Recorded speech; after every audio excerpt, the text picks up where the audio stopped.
हाँ, तो स्टूडेंट्स, जैसे हमने लास्ट लेक्चर में प्रेजेंट टेंस कंप्लीट किया था, उसके पांचों टाइप्स हमने कंप्लीट किए थे। तो अब हम आगे बढ़ते हुए सिंपल पास्ट टेंस लेते हैं। जैसे मैंने आपको बताया था कि हर टेंस में 5 टाइप्स होते हैं: एफर्मेटिव, नेगेटिव, इंट्रोगेटिव, WH और हाउ सेंटेंस, और लास्ट में आएंगे हु सेंटेंस। अब पास्ट टेंस में हम एक ही फॉर्मूला लिखेंगे और उसी फॉर्मूला से आपको पांचों पांच फॉर्मूला बनानी है एज इट इज, जैसे सिंपल प्रेजेंट टेंस में बनाएंगे। तो यहाँ पर पास्ट टेंस में आज हम शुरू करते हैं। तो फॉर्मूला नंबर इस तरह से होगी एक्टिव वॉइस की। एफर्मेटिव टाइप, सब्जेक्ट वर्ब का second form, object then other verb. यही सेंटेंस को अगर पैसिव में कन्वर्ट करेंगे तो पैसिव की शुरुआत, हमारे रूल्स है कि भाई हमेशा पैसिव ऑब्जेक्ट से शुरू होता है और एक्टिव सब्जेक्ट से। तो ऑब्जेक्ट वॉज वेयर, याद रखना। प्रेजेंट टेंस में हमने supporting verb is am are लिया था, यहाँ पर क्या लिया जाएगा? वॉज वेयर, क्योंकि पास्ट टेंस है।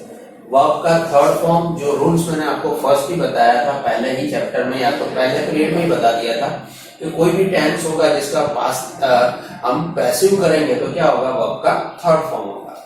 उसके बाद by, subject then other verb. यहाँ पर तुम्हारे चैप्टर से रिलेटेड ही मैंने कुछ एग्जाम्पल लिए हैं, याद रखना।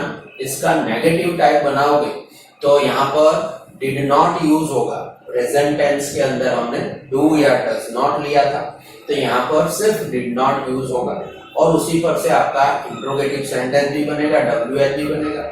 और हु सेंटेंस जो टफ माना जाता है, उसका एक एग्जाम्पल मैंने यहाँ लिया है। सिर्फ यहाँ पर एक्टिव वॉइस में आपको सब्जेक्ट की जगह हु लिखना है, आपकी पूरी पैटर्न तैयार होगी और आंसर उसी के मुताबिक, लेकिन शुरुआत बाय से होगी, जो मैं आपको फिर से एक बार रिपीट करा दूं वहां सेंटेंस पर पहुंचते। तो तुम्हारे टेक्स्ट बुक के सेंटेंस है, जैसे कि first, I here am ML. तो यह हमारा एफर्मेटिव टाइप है, तो आई हमारा सब्जेक्ट हुआ, हियर हमारा वर्ब का सेकंड फॉर्म और एम एमएल हमारा ऑब्जेक्ट। रूल्स के मुताबिक सेंटेंस ऑब्जेक्ट से बनेगा। तो शुरुआत करते हैं एम एमएल। अब सिंगुलर टाइप है तो क्या यूज करेंगे? वॉज। हियर थर्ड फॉर्म वही रहेगा। बाय मी, आई जो पीछे चले जाएगा तो मी हो जाएगा। सेकंड सेंटेंस उसी तरह से same as it is, I jump over the bench. तो सेंटेंस में देख लेना स्टूडेंट्स, आई सब्जेक्ट, ये वर्ब का सेकंड फॉर्म, ये अदर वर्ड है और ये हमारा ऑब्जेक्ट है। तो शुरुआत ऑब्जेक्ट से होगी। The bench was, singular type है तो was. The bench was jumped over by me. Simple sentence आपके सामने ही है। अब नेक्स्ट लेते हैं द टीचर शो मी। तो यहाँ पर द टीचर है वो सब्जेक्ट है और वर्ब का सेकंड फॉर्म है और ये ऑब्जेक्ट है। तो अब मी को आगे लाएंगे तो क्या हो जाएगा? आई, और आई के साथ क्या लगेगा? वॉज।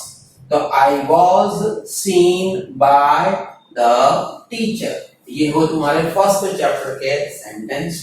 अब आगे जो डिफरेंट टाइप का सेंटेंस है, जो हु टाइप मैंने आपको बताया था कि सब्जेक्ट की जगह आपको हु लिख देना है। तो देखिए, हु ड्रॉप द ग्लास।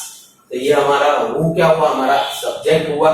वो हमारा सब्जेक्ट हुआ, ये वर्ब का सेकंड फॉर्म और ये ऑब्जेक्ट हुआ।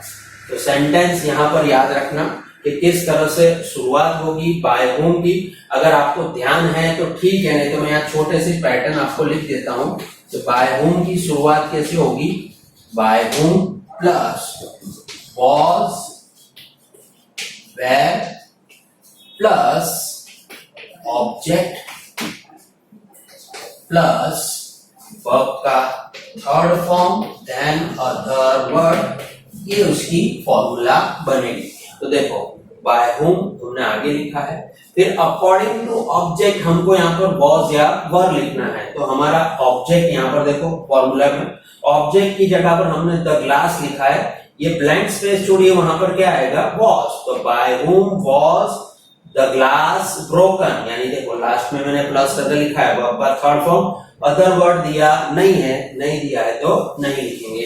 इस तरह से तुम्हारा सिंपल पास्ट टेंस मैंने कंप्लीट किया बेटा। नेक्स्ट में और एग्जांपल लेंगे। अब एक ही आपको फॉर्मूला दी जाएगी, उससे आपको सारे सेंटेंस बनाने होंगे। ओके।